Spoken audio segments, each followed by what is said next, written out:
नमस्कार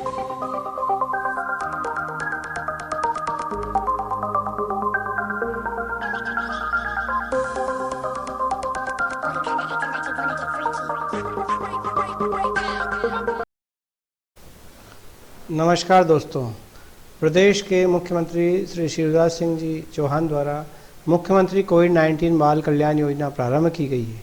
मध्य प्रदेश के स्थानीय निवासी ऐसे बाल हितग्राही जिनके माता पिता की कोविड से मृत्यु हो गई है, ऐसे बाल हितग्राहियों को शासन द्वारा प्रतिमाह 5,000 रुपये प्रतिमाह की सहायता राशि दी जा रही। रहने का स्थान न होने पर बाल देखरेख संस्था में प्रवेश दिलाया जाएगा। निःशुल्क मासिक राशन दिया जाएगा। साथ में स्कूली शिक्षा व उच्च शिक्षा में सहायता प्रदान की जाएगी। कल्याण योजना में कैसे ऑनलाइन आवेदन करें, क्या क्या योजना की पात्रता शर्तें हैं, क्या क्या सहायता शासन द्वारा दी जाएगी, जानने के लिए देखिए हमारा ये वीडियो। मुख्यमंत्री कोविड-19 बाल कल्याण योजना में ऑनलाइन आवेदन करने के लिए अपने गूगल क्रोम ब्राउज़र में आप टाइप करें covidbalkalyan.gov.in covidbalkalyn.mp.gov.in और लिखकर आप एंटर करें। एंटर करने पर आपको कोविड-19 बाल कल्याण योजना वेबसाइट का, वेब पोर्टल का पेज ओपन हो जाएगा। यहाँ आप देखेंगे आवेदन करें लिखा हुआ है, आवेदन देखें लिखा हुआ है। यहाँ आवेदन करें पे आप क्लिक करेंगे। जैसे ही आप आवेदन करें पे क्लिक करेंगे, नया वेब पेज ओपन होगा नई विंडो में। यहाँ पर आप देख रहे हैं किस प्रकार से सिटीजन लॉगिन लिखा हुआ है। यहाँ पे आपको आपकी जानकारी भरनी होगी। फर्स्ट नेम में फर्स्ट नेम लिखेंगे, लास्ट नेम लिखेंगे। जैसे मान लिया जाए हम लिखते हैं राम कुमार, उसका लास्ट नेम जो भी होगा कुमार या जो भी सरनेम रहेगा वो लिखना होगा। साथ में मोबाइल नंबर टाइप करना होगा। जो भी आपका मोबाइल नंबर है वो आप टाइप करेंगे। मोबाइल नंबर टाइप करने के बाद में सामने ईमेल आईडी लिखने का है, आपको ईमेल आईडी लिखना होगा। आवश्यक हो तो लिखिए, नहीं तो ज़रूरत नहीं है। इसके बाद आपको पासवर्ड टाइप करना होगा और कंफर्म पासवर्ड सामने लिखना होगा। पासवर्ड लिखने का तरीका है कि आप उसमें कोई भी अक्षर लेना है, आपको एक कैपिटल एक स्मॉल कोई भी एक अंक लेना है। कैरेक्टर जो है 6 से 14 के बीच होना चाहिए। साथ में कोई भी एक चिन्ह @ या हैश या डॉलर चिन्ह का उपयोग आपको करना होगा। तो उदाहरण के लिए हम लिखते हैं RAM @2004 2000 मान लीजिए जन्म वर्ष है। इसी प्रकार से कंफर्म पासवर्ड में लिख देते हैं RAM @2004।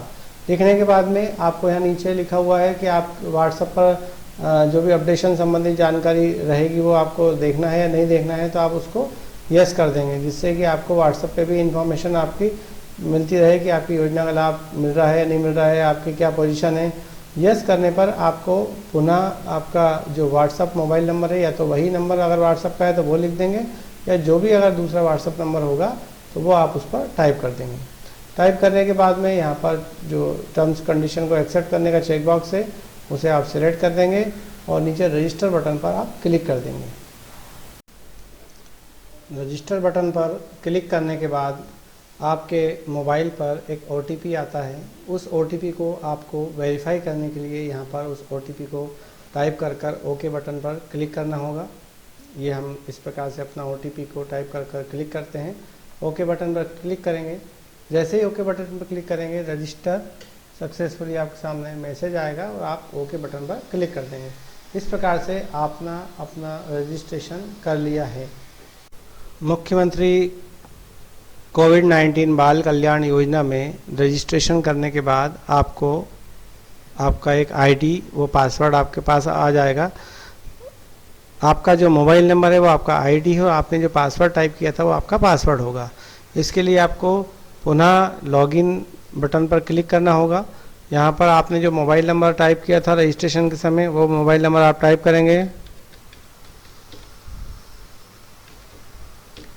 आपने जो पासवर्ड टाइप किया था RAM कोई भी नाम इस प्रकार से, और @ या हैश या डॉलर का चिन्ह जो भी आप देते हैं, और आपने जो अंक में जो आपका ईयर लिखा था वो लिखकर आप सबमिट बटन पर क्लिक कर देंगे।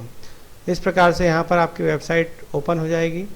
मुख्यमंत्री बाल कल्याण योजना के अंतर्गत आपको यहाँ दिखाई देगा। यहाँ पर आपको आवेदन करें ऑप्शन पर क्लिक करना है। यहाँ आप देख रहे हैं मुख्यमंत्री कोविड बाल कल्याण योजना की पात्रता शर्तें आपको दिखाई दे रही है। प्रभावित परिवार, पहली बात मध्य प्रदेश का स्थायी निवासी होना चाहिए। परिवार को मुख्यमंत्री कोविड-19 योद्धा कल्याण योजना का लाभ प्राप्त करने की पात्रता नहीं है, अर्थात जो योद्धा कल्याण योजना का लाभ ले चुके हैं और योद्धा कल्याण योजना में मृत परिवार के सदस्यों को जो कोविड से मृत हो जाते हैं उनको 50 लाख की पात्रता है, इसलिए उन लोगों को इसमें नहीं जोड़ा गया है। बाल हितग्राही के मृतक माता पिता ऐसे शासकीय सेवक या शासकीय उपक्रम के सेवक ना हो जिन्हें पुरानी पेंशन स्कीम के अंतर्गत पेंशन पाने की पात्रता हो, अर्थात ऐसा नहीं होना चाहिए कि वो बालक को उसके जो पिता की मृत्यु पर भले ही वो कोविड से मृत हुए हैं उनको अभी पेंशन मिले, तो ऐसे बालकों को पात्रता नहीं रहेगी। ऐसे बालक बालिका जिनकी आयु 21 वर्ष या उससे कम है परंतु स्नातक पाठ्यक्रम की निर्धारित अवधि तक इनमें से जो भी कम है, जिनके माता पिता कोविड-19 से मृत्यु हो गई है या माता पिता का निधन पूर्व में हो गया था तथा उनके वैध अभिभावक का कोविड-19 से मृत्यु अब हुई है। माता या पिता में से किसी एक की मृत्यु पहले हो चुकी थी लेकिन अब दूसरे की कोविड-19 से हुई है। तो तीनों ही केस में देख रहे हैं कि कोविड-19 से माता पिता में से किसी एक की मृत्यु होना चाहिए अगर पहले से हो गई हो, और दूसरी बात माता पिता दोनों मृत होना चाहिए, तब इसमें पात्रता है। दूसरी बात 21 वर्ष की आयु तक ही उसको बालक को पात्रता रहेगी, या फिर अगर उसने स्नातक कर लिया है, ग्रेजुएशन कर लिया है, तो भी फिर उसको पात्रता नहीं रहेगी ग्रेजुएशन के बाद में।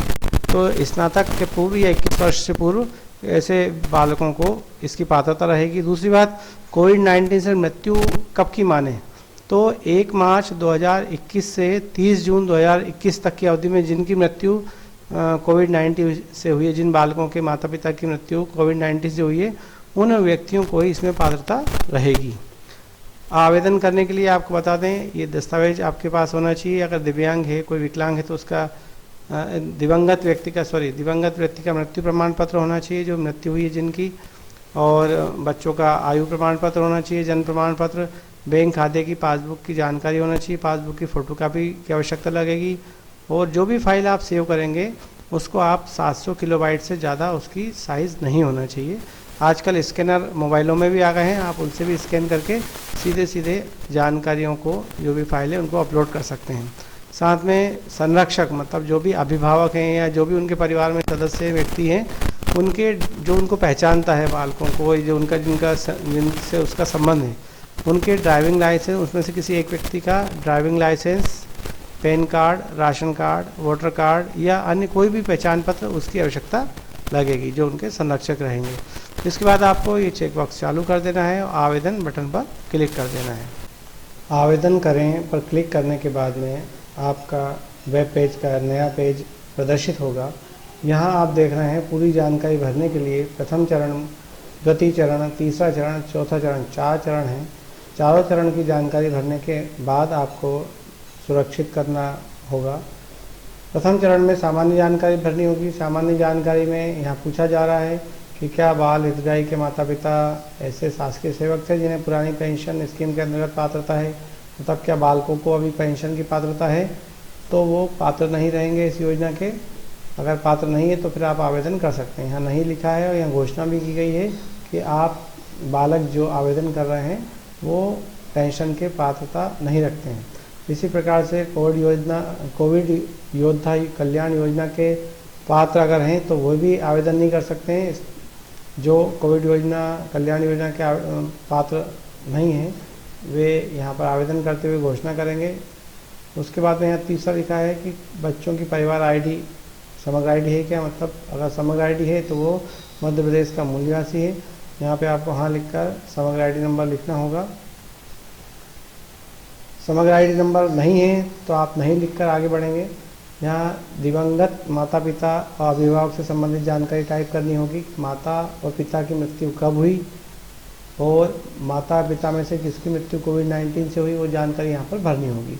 यहाँ पर 3 ऑप्शन दिए हैं। दोनों की मृत्यु अगर इसी दौरान जो डेट दी गई है माता पिता की दोनों की कोविड-19 से हुई तो यहाँ पर आप चेकबॉक्स पहला चालू करेंगे। यदि किसी एक की मृत्यु हुई है अभी तो आप उसमें माता का पूर्व में निधन हुआ है या पिता का पूर्व में निधन हुआ हो तो वो ऑप्शन सिलेक्ट करके और आपको यहाँ पर क्लिक करना होता है। अभी वर्तमान में किसकी मृत्यु हुई है यहाँ पर आपको सिलेक्ट करना होगा। पिता की हुई है तो आपको यहाँ पर पिता होना चाहिए, माता की हुई है तो माता होनी चाहिए। यदि दोनों की मृत्यु पूर्व में हो चुकी थी लेकिन वह जो अभिभावक थे उनकी मृत्यु कोविड से अब हुई है तो फिर तीसरा ऑप्शन लेना होगा। जो भी मृत व्यक्ति हैं उनके यहाँ पर जानकारी भरनी होगी। दिवंगत पिता जो हैं उनका कब मृत्यु हुई, मृत्यु का कारण क्या था, कोविड-19 था या जो भी था, तो दोनों माता और पिता की जानकारी यहाँ भरनी होगी। मृत्यु प्रमाण पत्र आपको अपलोड करना होगा। आप अपने मोबाइल में कैमरा स्कैन लोड करके कैमरे से स्कैन कर सकते हैं और या फिर किसी कंप्यूटर पर जाकर स्कैन करवा सकते हैं। इस फाइल की साइज़ 700 किलोबाइट से ज़्यादा नहीं होना चाहिए। आजकल सभी मोबाइलों में कैम स्कैनर नाम से एक स्कैनर आ रहा है, उससे आप फ़ोटो खींचकर सीधे जानकारी को अपलोड कर सकते हैं। तो मृत्यु प्रमाण पत्र अपलोड करना है, साइज़ बताई गई है 700 KB से ज़्यादा नहीं होना चाहिए और JPG या PDF में होना चाहिए। तो आजकल जो भी फ़ोटो हम खींचते हैं JPG में ही होते हैं या PDF में होते हैं। दिवंगत माता की जानकारी आपको यहाँ भरनी होगी, उनकी मृत्यु कब हुई, मृत्यु का क्या कारण था, मृत्यु प्रमाण पत्र अटैच करना होगा। तो इस प्रकार से जानकारी अटैच करने के बाद में आपको सुरक्षित करें पर क्लिक करना होगा। और फिर दूसरा जो अगली आपकी दूसरा चरण है बच्चों बाल हितग्राही बच्चों की जानकारी। उसके बाद में तीसरा शैक्षणिक जानकारी उनकी क्या है, कौन सी क्लास तक उन्होंने पास कर लिए, और फिर संरक्षक और बैंक की जानकारी दोनों आपको चौथे चरण में भरनी होगी।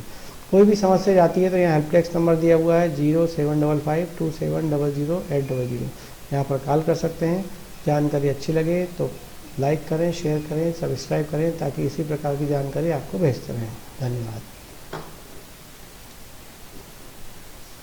यह जो जानकारी आपको फिल कर बताई जा रही है यह एक डेमो मात्र है ताकि आप ऑनलाइन आवेदन इजीली कर चुकें। आवेदन करना बिल्कुल निःशुल्क है, किसी प्रकार का कोई शुल्क नहीं लिया जा रहा है।